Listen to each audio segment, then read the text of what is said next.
नमस्कार दोस्तों, आप सभी का स्वागत है अपने YouTube channel target with Amit sir में। आज का टॉपिक रहेगा पार्टनरशिप। तो पार्टनरशिप क्या होता है उसके बारे में थोड़ा सा समझेंगे और उसके बाद इसके क्वेश्चन करेंगे। तो पार्टनरशिप मतलब बोलते हैं हिंदी में साझेदारी। साझेदारी जब दो या दो से लोग मिलकर दो या दो से अधिक लोग मिलकर कोई व्यापार शुरू करते हैं तो उसे साझेदारी बोला जाता है। तो साझेदारी जो होती है वो दो प्रकार की होती है। साझेदारी या पार्टनरशिप, साझेदारी ये दो प्रकार की होती है। एक होती है सरल साझेदारी, सिंपल पार्टनरशिप बोलते हैं जैसे, सरल साझेदारी।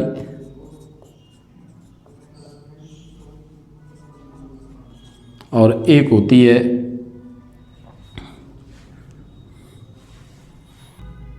मिश्रित साझेदारी, मिश्रित साझेदारी।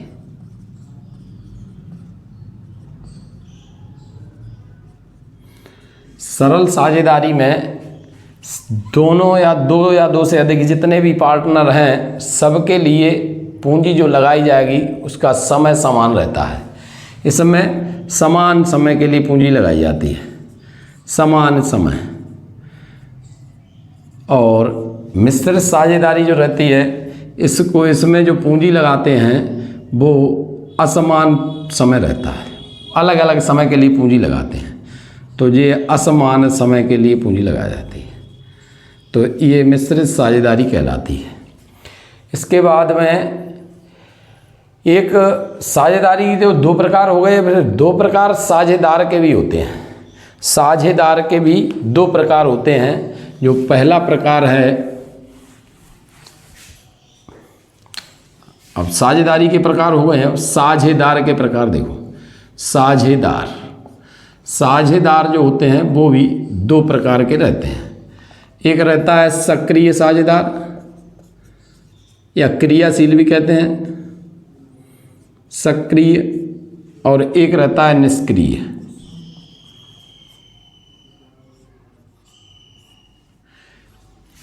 मतलब सक्रिय साझेदार जो पैसा भी लगाता है और उसके साथ साथ काम भी करता है। मनी और वर्क दोनों जिसके पास रहेगा, मनी प्लस वर्क भी करेगा, इसे वर्किंग पार्टनर भी कहते हैं। सक्रिय पार्टनर को वर्किंग पार्टनर भी कहते हैं। और जो केवल मनी लगाएगा और काम नहीं करेगा वो निष्क्रिय साझेदार कहलाता है। तो दो प्रकार की साझेदारी थी, दो प्रकार के साझेदार होते हैं।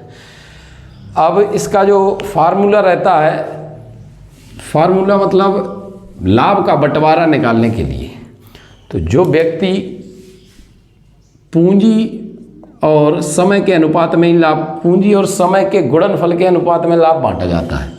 पूंजी जो रहती है उसके समय, जितने समय के लिए लगाई गई है, यही लाभ कहलाता है।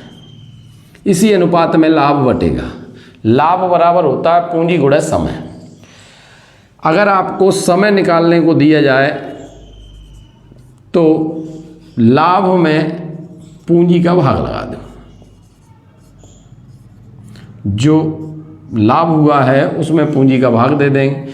अगर पूंजी निकालने को बोला जाए पूंजी, तो आपको लाभ में समय का भाग दे देंगे। इससे आप लाभ, समय और पूंजी तीनों ही चीज़ें रहती हैं, तीनों का तीनों इससे निकल आती हैं। तो क्वेश्चन दिया गया है, ए और बी ने 1500 रुपये और 2000 रुपये लगाकर एक व्यापार शुरू किया। 4 माह बाद 2250 रुपये के साथ सी भी व्यापार में जुड़ गया। बी ने अपनी पूंजी 9 माह के बाद निकाल ली।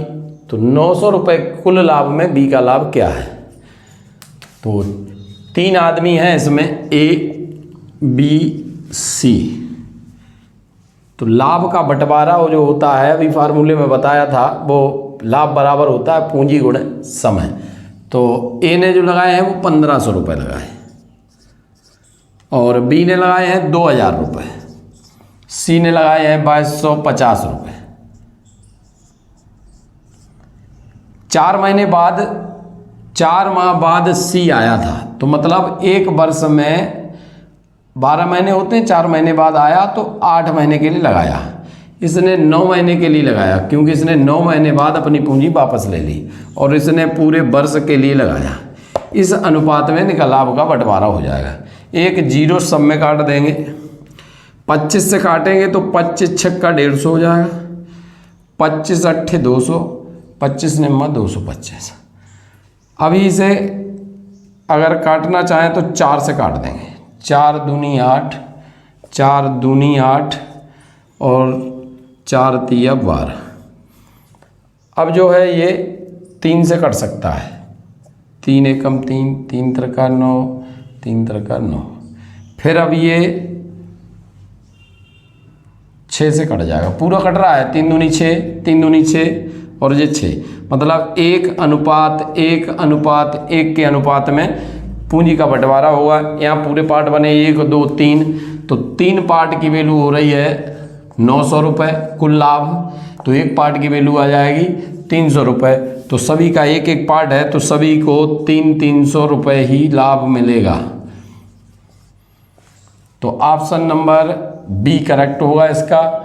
बी का लाभ पूछ रहा है तो बी का लाभ 300 रुपये, सभी का लाभ 300 रुपये है, बी ऑप्शन सही रहेगा।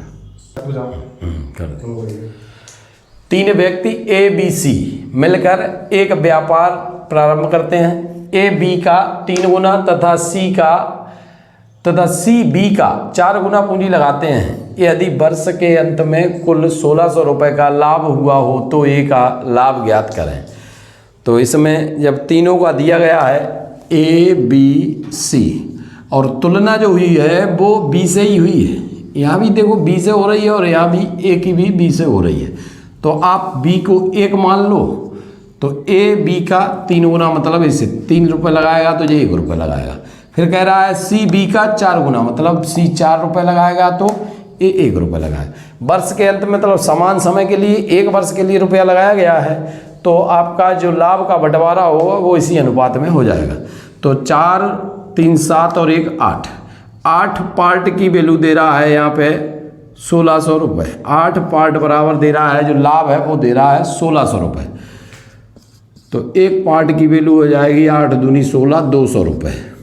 ए का पूछ रहा है तो ए का जो लाभ होगा तो 2 तिया 600 रुपये आंसर आ जाएगा। तो इस सवाल का आंसर 600 है, जो ऑप्शन नंबर बी में दिया गया है, ये करेक्ट आंसर। तो नेक्स्ट क्वेश्चन है, 3 व्यक्ति ए बी सी मिलकर एक व्यापार में पूंजी का निवेश इस प्रकार करते हैं कि ए की पूंजी का 2 गुना, बी की पूंजी का 3 गुना, सी की पूंजी का 4 गुना आपस में बराबर है।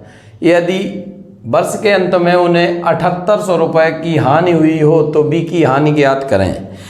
तो बी की हानि निकालने के लिए पहले इनके हानि का अनुपात निकालो। तो ये कह रहा है पूंजी का निवेश जो हुआ है सवाल में, तो ए की पूंजी का 2 गुना, तो मतलब 2a बराबर हो जाएगा 3b बराबर हो जाएगा 4c। जब ऐसी कंडीशन आए ए के 2 गुना, बी की 3 गुना, सी की 4 गुना आपस में बराबर हैं, तो आपको इनवर्स रेशियो निकाल के बंटवारा कर देना। इनवर्स रेशियो मतलब 1/2 अनुपात 1/3 अनुपात 1/4। तो इसका एलसीएम आएगा 4 3 का 12। तो 12 में ये एलसीएम आ गया इनका, हरों का एलसीएम लेंगे, ये एलसीएम यहाँ लिख लो। 12 में 2 का भाग लगाएंगे तो 6 बार जाएगा, 12 में 3 का भाग 4 बार जाएगा और 12 में 4 का भाग 3 बार जाएगा। तो इस अनुपात में पूरा लाभ या हानि का बंटवारा हो जाएगा। तो इस सवाल में हानि है तो हानि का बंटवारा हो जाएगा। तो कुल हानि जो है 7800 रुपये की है, तो यहाँ 6 4 10 और 3 13 पार्ट की वैल्यू दे रहा है 7800। तो एक पार्ट की वैल्यू 3 6 78 600 आ जाएगी।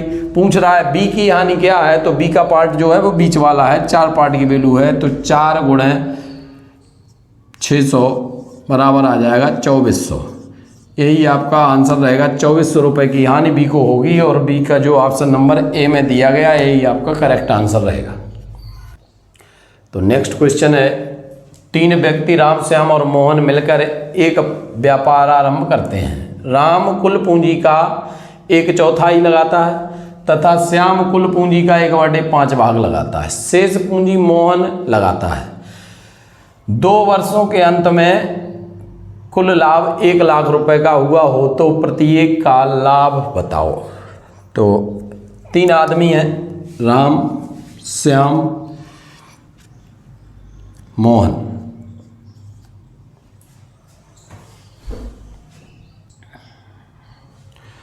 तो ये लगाता है पूरी पूंजी का 1/4, 1/4 मतलब 1/4। राम 1/4 लगाता है तो 1/4, और ये लगा रहा है 1/5, और बची हुई शेष पूंजी ये पूरी लगाता है मोहन।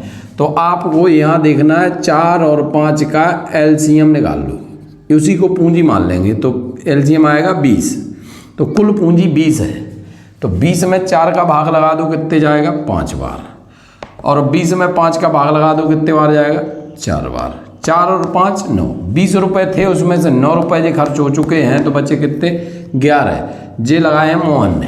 तो टोटल जो अनुपात है वो यही रहेगा। समय सबका बराबर है, 2 वर्ष 2 का गुणा करके यहाँ काटेंगे तो भी वही बात रहेगी। तो जब समय बराबर होता तो समय का गुणा ना करें, कोई दिक्कत नहीं। तो इन्हें जोड़ के देखते हैं तो ये 20 आ गए। कुल पूंजी 20 मानी थी अपनी, तो 20 है। तो 20 पार्ट की वैल्यू दे रहा है आपको 1 लाख रुपए।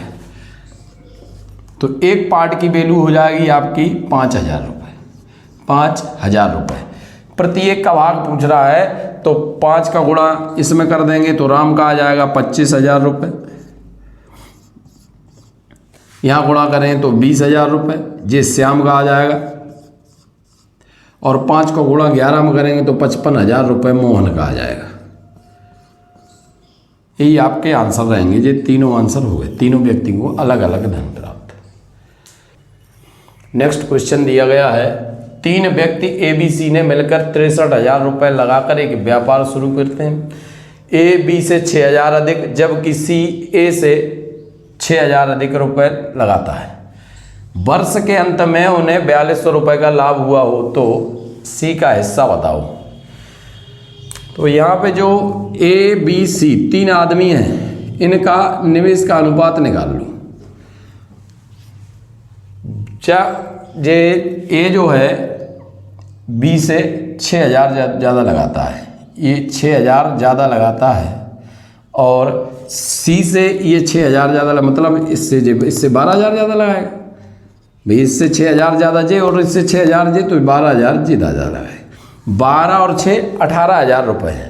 पूरा जो पूंजी दी गई आपकी 63,000, उसमें से 18,000 रुपये माइनस कर दो, जो एक्स्ट्रा वाले हैं इन्हें बाद में जोड़ देंगे।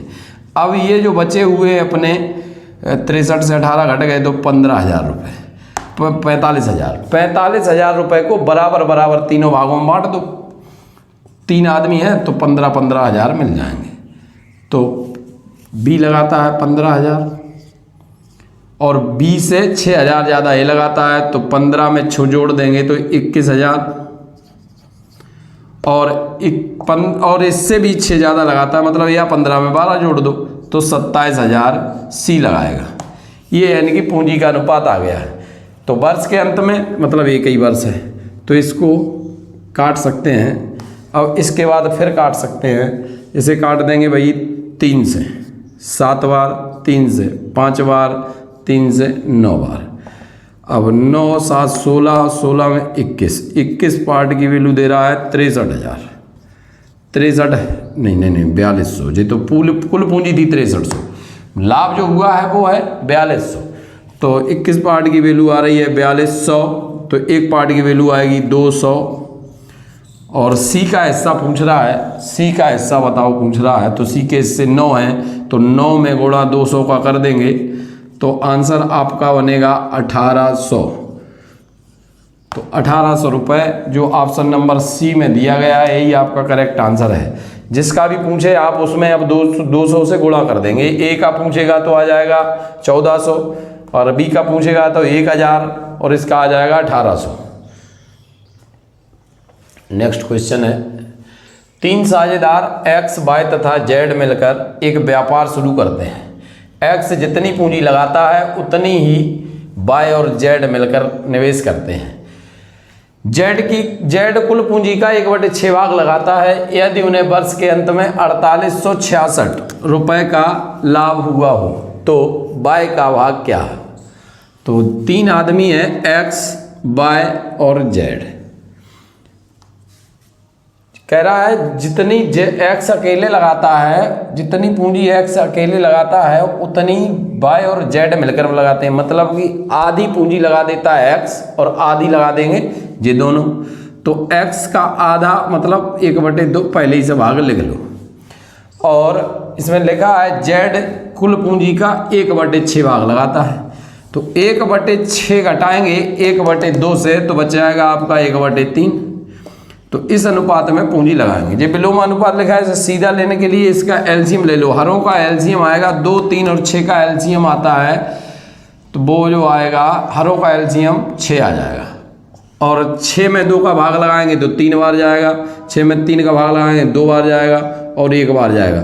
इसी अनुपात में इनका लाभ बट जाएगा। पूंजी का अनुपात आ गया 3:2:1। अब यहाँ पे जो 3 और 2 5 और 1 6, तो ये 6 पार्ट की वैल्यू जो दे रहा है वो दे रहा है 4866 रुपये कुल लाभ, 4866 रुपये। तो 6 का भाग लगाएंगे, 6 8 48, 6 कम 6, 6 कम 6, एक पार्ट की वैल्यू आ गई आपकी 811 रुपये, 811 रुपये। तो पूछ रहा था यहाँ पे बाय का भाग बताओ। बाय का भाग मतलब ये बीच वाला है, ये बाय का है तो 2 है। तो इसमें 811 में जब 2 का गुणा कर देंगे तो ये इसका भाग बन जाएगा 1622। तो 1622 जो दिया गया है ऑप्शन नंबर डी में दिया गया है, यही आपका करेक्ट आंसर रहेगा। नेक्स्ट क्वेश्चन है, ए और बी ने कोई बाड़ा 10 माह के लिए किराए पर लिया। ए उसमें 100 गायें 8 माह तक रखता है। बचे हुए 2 माह के लिए बी उसमें कितनी गाय रख सकता है अगर वह ए से 3/2 गुना ज़्यादा पैसे देता है? तो आपको ए की जो गाय है वे 100 गाय हैं और 8 महीने के लिए रखी गई हैं। बी की गाय पता नहीं है लेकिन 2 महीने तक रखेगा, लेकिन वो पैसा जो है वो इससे 1.5 गुना ज़्यादा देता है। तो ए और बी, अगर ए 1 रुपया देगा तो ये 1 + 1.5 देगा, तो इसका मतलब हो गया 5/2। इसे 2 इधर आ जाएगा तो 2:5। मतलब ए अगर 2 रुपये देगा तो बी 5 रुपये देगा। तो अब इसे काट लेंगे, 2 से काट देंगे 4 बार, फिर 2 से काट देंगे 2 बार। तो x बराबर निकालना है तो 5 दूनी 10, 10 का गुणा 100 में करेंगे तो x बराबर आपका आ गया 1000। मतलब बी जो है 1000 गाय 2 महीने तक रख सकता है। ऑप्शन नंबर डी में दिया गया, यही करेक्ट आंसर है।